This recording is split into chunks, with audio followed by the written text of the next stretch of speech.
This time of year can get, well, pretty loud and demanding, right? So today, we're going to explore something a little different: the search for meaning in the quiet moments. Let's dive into this idea of finding a personal, subtle sense of purpose, what we could call the quiet hum of our lives. So, our journey starts with just one simple word. When you see Noel with a lowercase n, it just means a Christmas carol. A single song. It's not the whole big, loud celebration. It's just one quiet melody inside of it.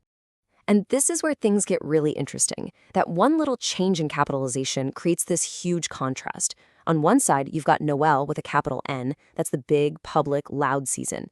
But on the other side, you have Noel with a small n, that quiet, personal song. And that difference, that's kind of the whole idea we're going to unpack today. Joy doesn't knock loudly. It hums until you finally listen. This thought just captures it perfectly, doesn't it?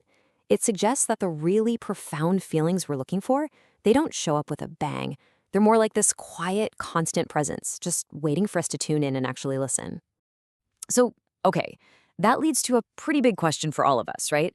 What does it actually mean to listen for that quiet hum in our own lives, especially when everything around us seems to be shouting at us to be bigger and louder and busier? Well, it means we're often looking for fireworks when maybe we should be listening for a melody. Real, meaningful happiness, it's often subtle. You don't find it by waiting around for some huge event. You find it by paying close attention to the good stuff that's already and quietly right there in front of you. So, how do we actually start paying attention? Let's make this feel a bit more real. We're going to look at how one person thought about this exact question, and their answer gives us a pretty amazing look into this whole search for a quiet purpose. Let's just walk through their thinking. Their reflection starts with something I think every single one of us can relate to. For them, peace isn't some big event. It's just that feeling of having things under control, of just keeping it all together when life feels a little chaotic. And that feeling gets even deeper when it's not just about managing all the things you have to do, but about making space for the things you want to do. The personal projects, the hobbies, the things that are just for you. It's in that balance where that real sense of peace starts to show up. And what's so powerful here is the self-awareness.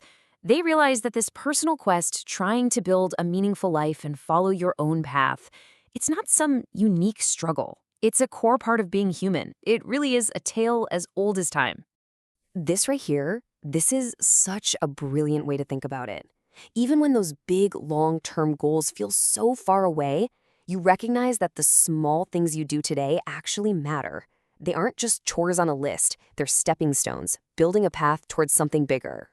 Okay, but let's be real. Seeing the path and actually walking it without tripping are two totally different things. The journey is rarely a straight line, and this person is super honest about what gets in their way. They identify this cycle of challenges that I think we've all felt. First, there's that seasonal slump that can make it hard to get going. Then there's just life. Life happens and it throws you off course. And finally, there's that internal battle when your own motivation starts to fade. And this leads to this incredible moment of insight. They notice that their reactions to these obstacles can feel, well, automatic, almost like they're not in control.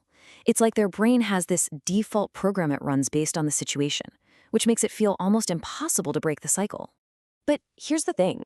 Even with all those roadblocks, and even with that feeling of being on autopilot, there's still this really powerful, deep-down goal that keeps pulling them forward. A deeper purpose that drives the whole thing. And that goal? It's to connect all the dots of me. Wow. I mean, what a beautiful way to say it. This isn't just about getting stuff done. It's about integration. It's that desire to weave all the different pieces of your life, your actions, your interests, your efforts, into one cohesive, satisfying whole. And that brings us right back to where we started, doesn't it? This whole personal journey is just an example of someone trying to listen for their own quiet hum of purpose in the middle of all the noise. So the final question isn't for them, it's for you. What quiet hum is waiting for you to finally listen?